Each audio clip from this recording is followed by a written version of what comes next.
this metal stuff right here. So this seems like an axe, but it's not an axe. It's called a laryngoscope, as you know. See, laryngoscopes comes in different things. The handle will be same, but the blades will be different. This is a curved blade. This is called a Mac blade. Okay, so Mac blade is there. So there are also straight blades are available. So how to connect a Mac blade to a scope? See, you simply see the parts of the blade.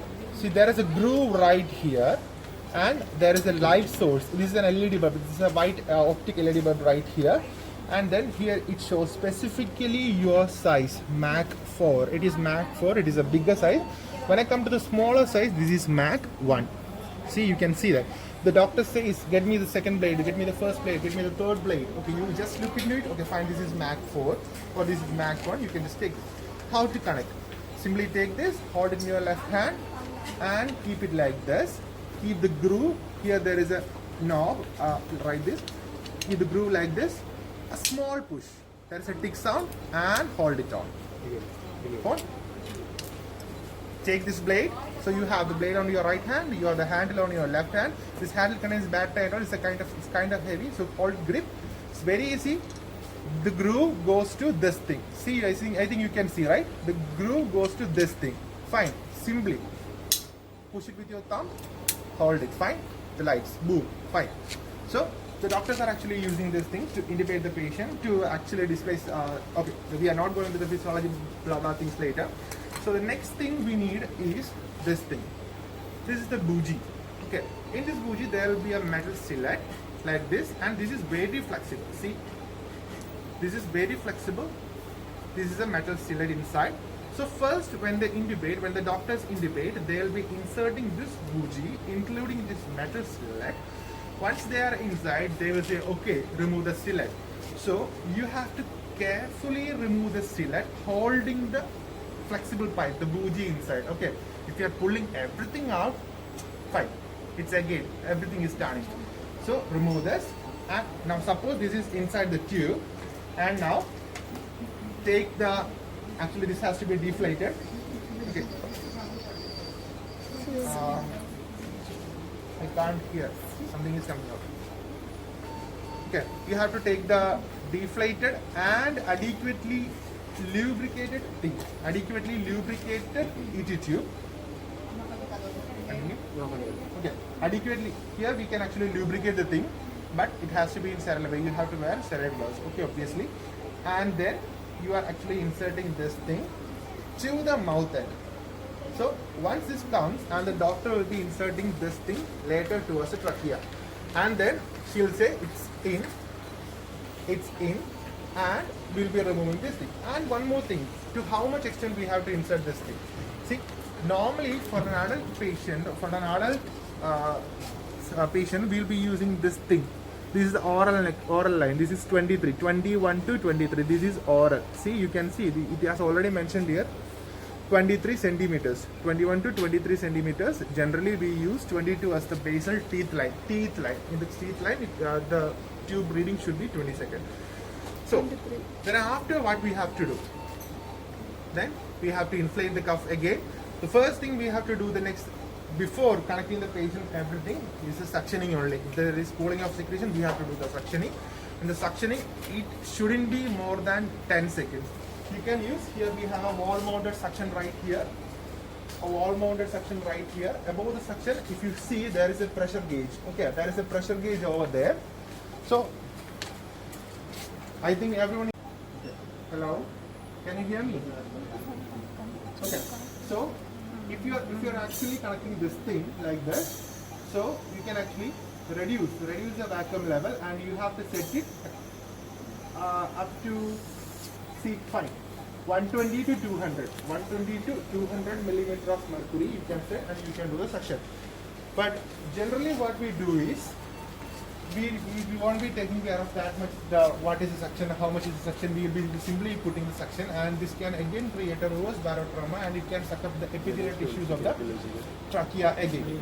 So after that we are supposed to connect this tubings. Okay, this is a normal tubings So we are coming to the next part, the connecting part, the tubing. So these tubings we will be connecting to the patient, but in between that we want to connect this thing. This is right here.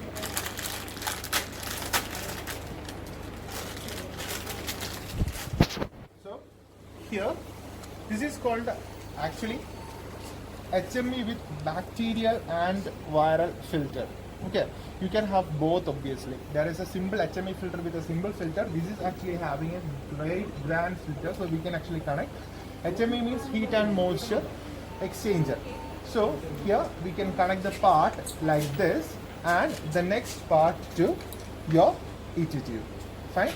So the patient is actually connected.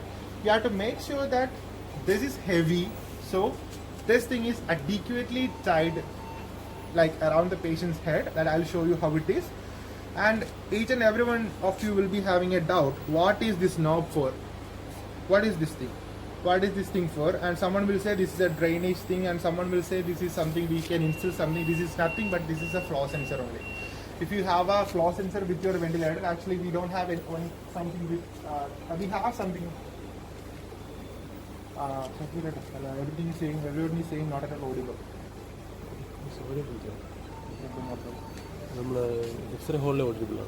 Okay, please make sure that your volume is turned up and please use your headset. Actually, you are using your individual headset or phone.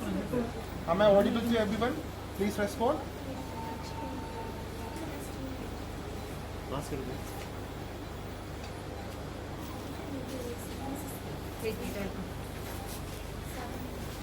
Okay, ma'am, they're saying it's audible. Okay, I'll remove the mask and if it is the hurdle, then I will. Okay, actually we have very limited time. Okay, I'm sorry for the technical problem. So we'll come back to this again. So this is a flow sensor. We can actually connect a flow sensing device and just connect this back like this. Tube this back to the ventilator, but it is not mandatory. You're not supposed to open this because it contains almost all the secretions and effluents from the patients. So please don't open it unless it is that much indicated by the doctors. Okay, fine.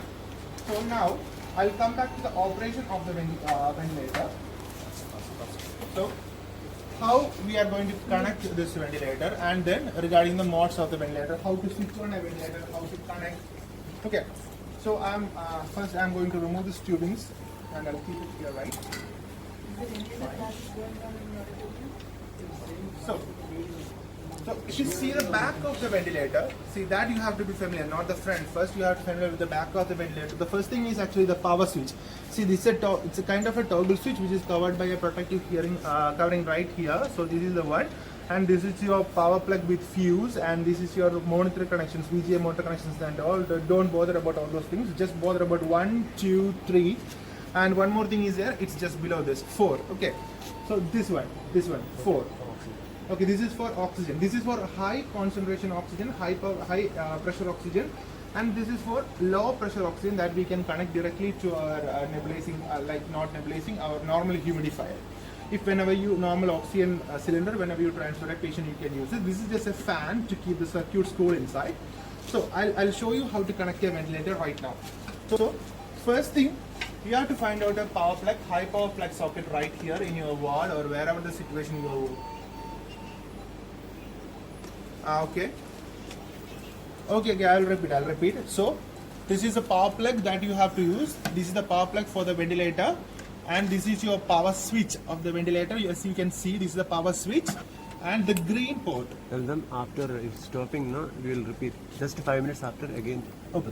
So this is actually the high concentration or high pressure oxygen chamber that I'll show you, connector.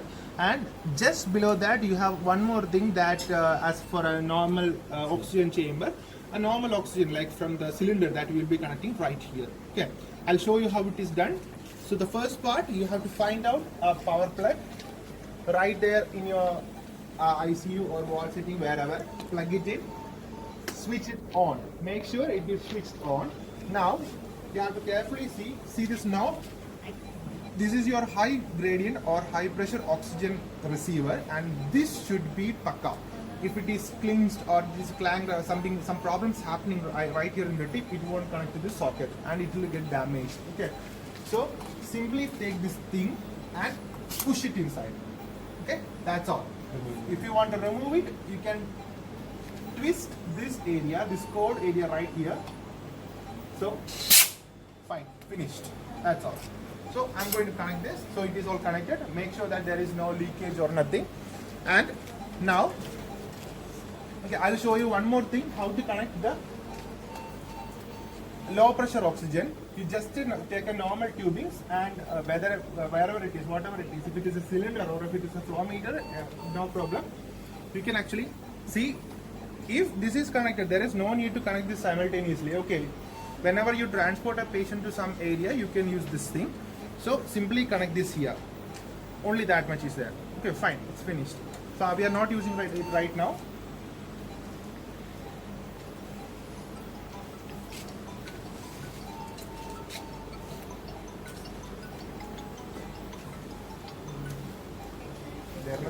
Okay, fine. So I'm going to switch it on. Just a flip of the switch, this machine will switch on. And you'll see a flickering monitor and says the company name, everything is there. This is Vela Linksys. So first thing, there is no circuit connected, nothing is connected, that's why this alarm is blaring. Simply you put alarm silence. Okay, so I'll tell in detail. See here currently there you can see different things. See, whenever you switch on this ventilator, you will be having a monitor, resume current patient, new patient and patient accept. Resume current means if you have previously connected any patient to this ventilator and with the preset settings, as we can say, there is a previous patient like 5 minutes ago. So the same thing will come. The device's memory will store it and it will actually show in front of you again. So if it is a new patient, you can actually simply put the new patient, and if you are satisfied with your decision, you can put this patient active. Okay, fine. I am going to adjust. Like I am going to connect a new patient right now here. So suppose we have intubated a patient and that patient is actually on continuing Perambur. See, generally we used to connect, there is a color coding. Everyone say there is a color coding. The blue thing goes here, the white thing goes here. Actually there is nothing like that, except for that I have said for this BiPAP mask, CPAP mask. Okay, I'll show you how it is. When the time is going over, after this cut now, we will again in 5 minutes we will re-log in. Okay. Tell. So actually we have only 40 minutes of a session right here. If we goes beyond that, we will again after 5 minutes we will log in again. Okay, please bear this inconvenience and please log in again to continue with the session. Okay, now you can see I have connected this patient to this ventilator. Now I am going to connect a test line instead of the ventilator right now. This is not a test, it is actually a rebreathing mask. I'm simply connecting it. I'm keeping it right here for you to visualize. See, if you can see, the machine is pushing air to this bag, but nothing is happening. Why? Because about the modes I'll come later. Okay, suppose this is the patient. This patient is intubated and we have connected the tubes. They have accepted the patient. Fine. Now, see, for a patient who is recently intubated, we use. See, now I'm coming to the different modes of the ventilation. When we say different modes of the ventilation, we have to know there are 3 kinds of general modes, which is pressure supported, volume supported, and time supported. And in that also there are different things. So first thing is mandatory ventilation, second thing is controlled ventilation, and third thing is intermittent mandatory or synchronous intermittent mandatory ventilation. I'll come to each and everything. So when you put this thing, when you click this thing, this is actually a touch monitor. When you click this thing, see here, mode select, volume assist control, PRVC AC. Actually, we'll stop till this PRVC AC. What do you mean by PRVC AC? Everyone is familiar with the volume AC, volume SME, pressure SME. PRVC means pressure regulated and volume controlled ventilation. Okay, I'll come to that later. First, we learn about the first thing, volume AC. If the patient is currently intubated, and after if you want to set a mode for this patient, we will go for volume AC right now. So I am going to click on volume AC, and then we'll click mode accept. Mode accept. Fine. Again, one more thing I'll show you. Volume AC, press it is already volume AC. Volume AC, press it and then come back to mode accept. So the ventilator is actually on volume AC.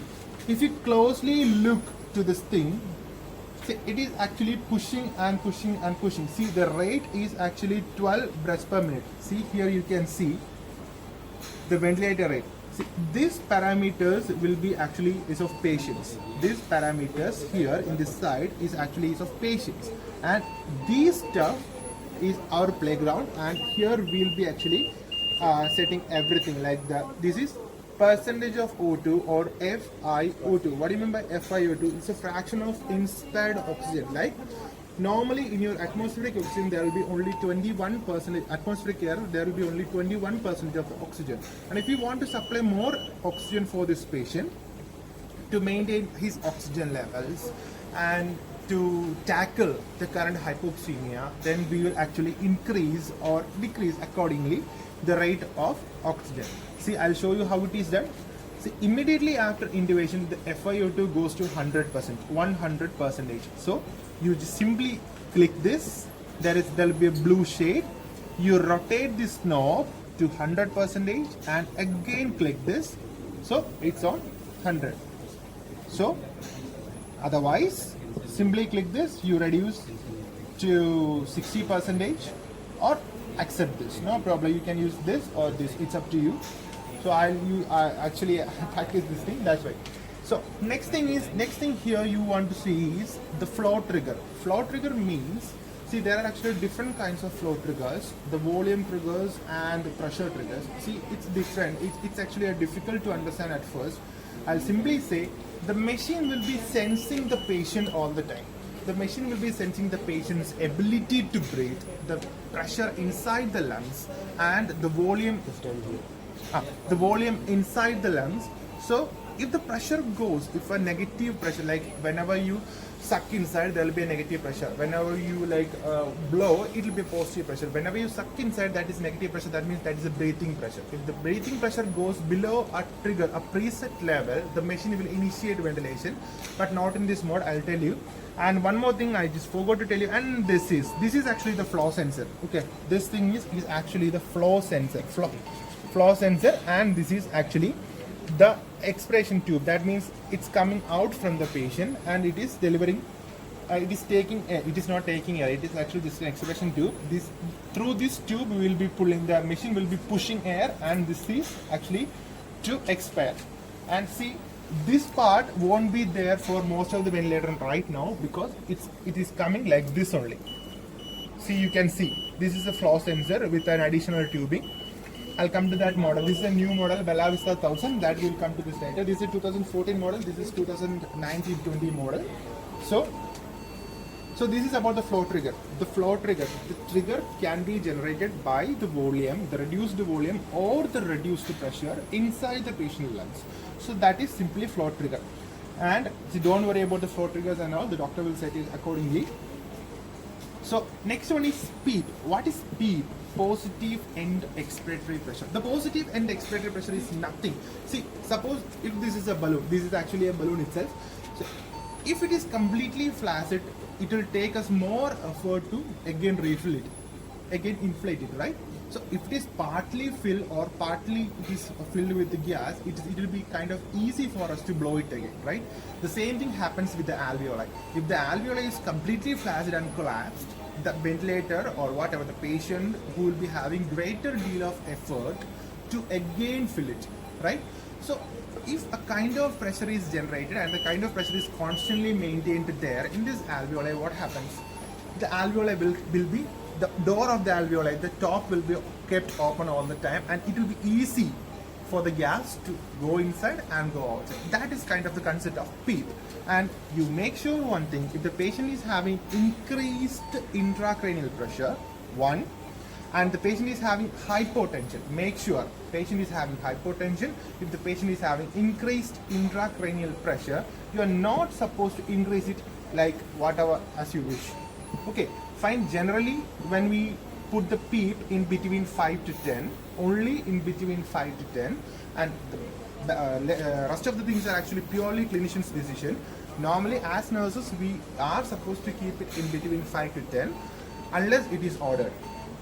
So, if the patient's BP is just like supposed to be 90/60, we are not keeping it like on 8 or 10, because what is PEEP? I have already told you, it is actually keeping the alveoli open, right? It is keeping the alveoli open as well as it is actually creating pulmonary vascular dilation.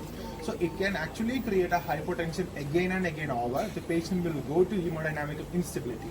So better to keep in between 5 to 10 and according to the doctor's decision.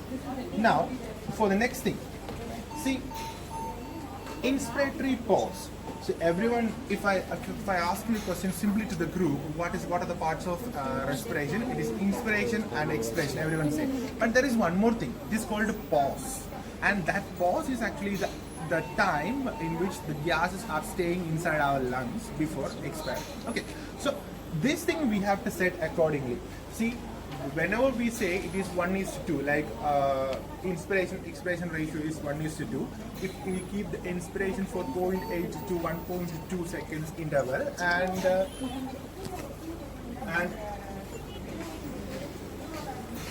please switch off your mobile phone, please. Okay, and if it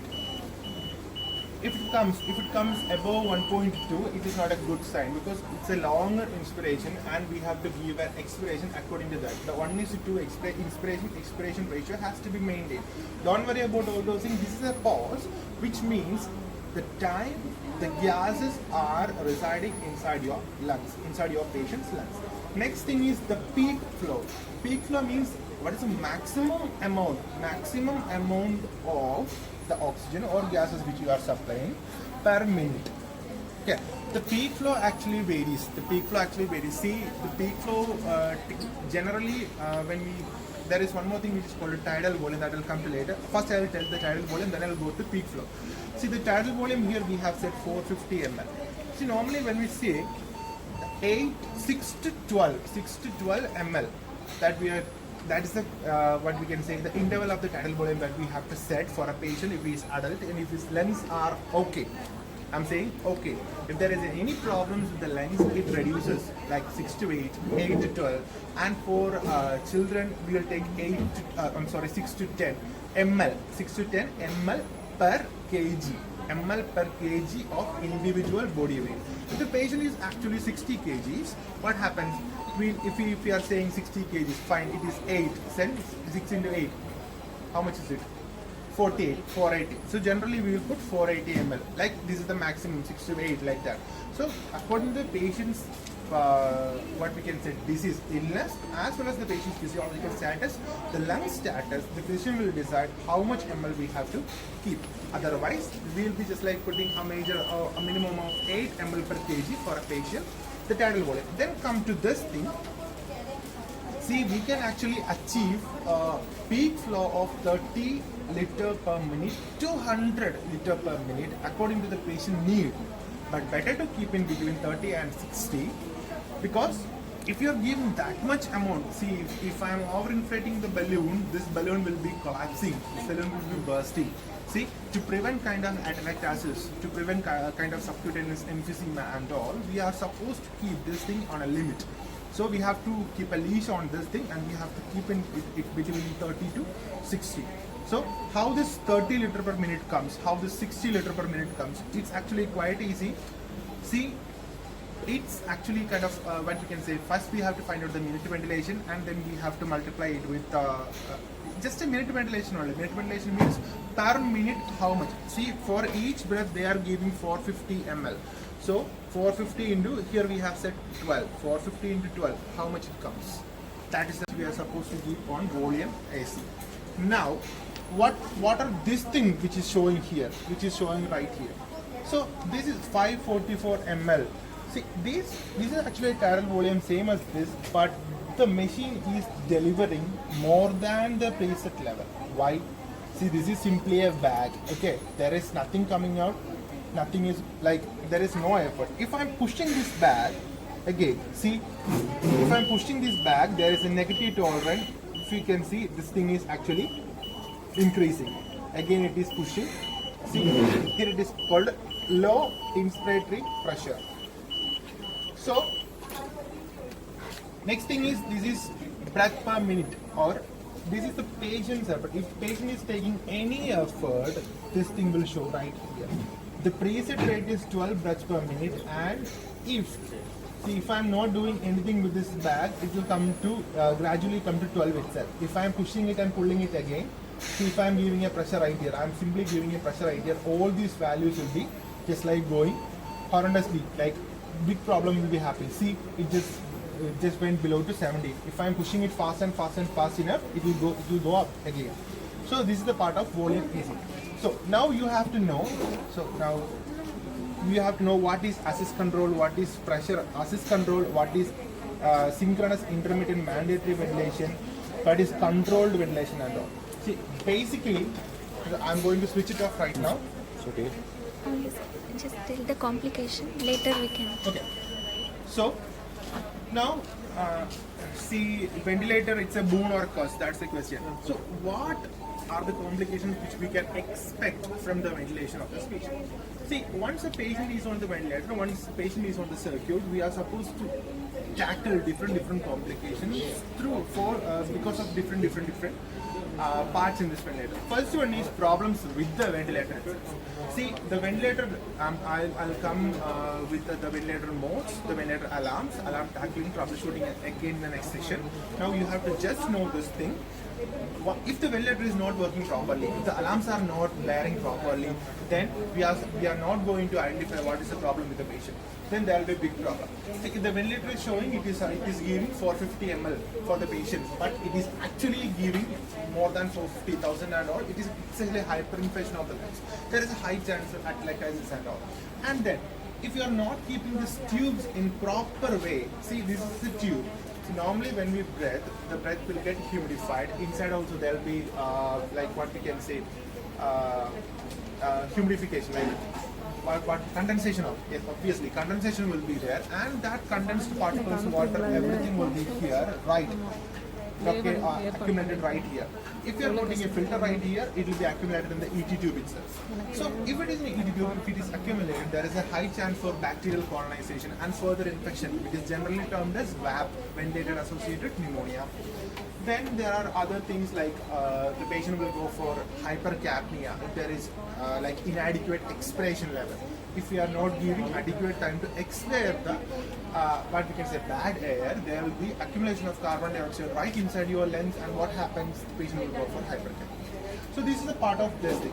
And next we will go with the tubes. If there is any kinking, if there is any plugging means if there is a high mucus, if you are not giving adequate suctioning, if you are not giving any mucolytics, if you are not giving any prophylactic antibiotics, there is a high chance for the patients to accumulate all the secretions right inside the lungs, and obviously it will block the tubings. If you are not assessing that, if you are not tackling that, the patient may surely go to respiratory arrest. So the next part we have to know the problems with the patients. That's very important. So if a patient is on ventilator, he is actually kind of mobility restricted. So there is a high chance for the patient to get embolism, thromboembolism, and the patient can get gastritis. And if the patient is not being fed adequately, the patient can get starvation related issues, hypoglycemias and all. And obviously the patient's DCS score. There is one more thing you have to know as nurse, which is called as ventilator dependency. Ventilator dependency, see, that we see generally in this ICU. If we keep a patient on a CPAP, the patient will refuse. So I want CPAP. So adequate weaning procedure should be done. So what is weaning means? We will be gradually reducing the support for the patient in the ventilator, and we will be reducing the oxygen concentration, we will be reducing the support by pressure, by volume, and we will be removing the patient from the ventilator. That is weaning procedure that we can deal later. So if we have to give adequate weaning procedure, then there is something called a VAP bundle, ventilator associated pneumonia bundle.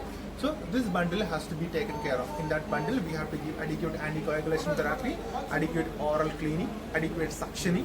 Then we have to give any kind of what we can say PPIs, proton pump inhibitors, or H2 receptor, proton pump inhibitors, or H2 antagonist as per the doctor's prescription for the patient to prevent all the complications. And positioning is also very important. We have to give a semi-Fowler's or a Fowler's position. High Fowler's position is actually not mandatory.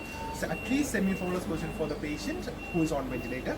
Then you have to never ignore an alarm in the ventilator. Never ignore an alarm in the ventilator. And if the patient is being asked to be given a nebulization and you are supposed to give a nebulization, that's a question how you will connect a nebulizer to this circuit. See, this is called a T-piece. This is called a T-piece.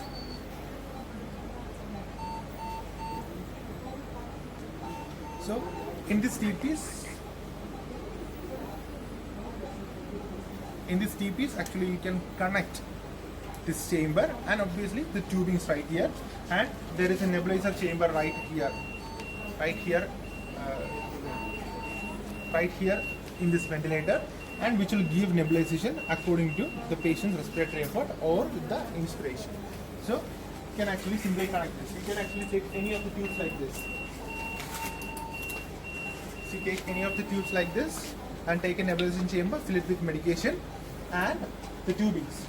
See the medications. Okay, if you are connecting the HME filter right here, nothing will go inside. Okay, so just connect it directly to the ET tube right here and connect the other part of this tubing to this nebulization chamber, this thing. So the machine will actually give high pressure oxygen to this chamber and it will be micronized. The parts will be micronized. So there is actually a nebulizer switch. If you see the panel, there is a nebulizer switch. If you put it on, I have switched it off, that's why. If you put it on, there will be a green light which is bearing right here. That means the nebulizer is on. Okay, so these are actually the part of the ventilator. Just a beginning class. So if you have any doubts, please do pull it up and please ask on the next sessions. And thank you for listening.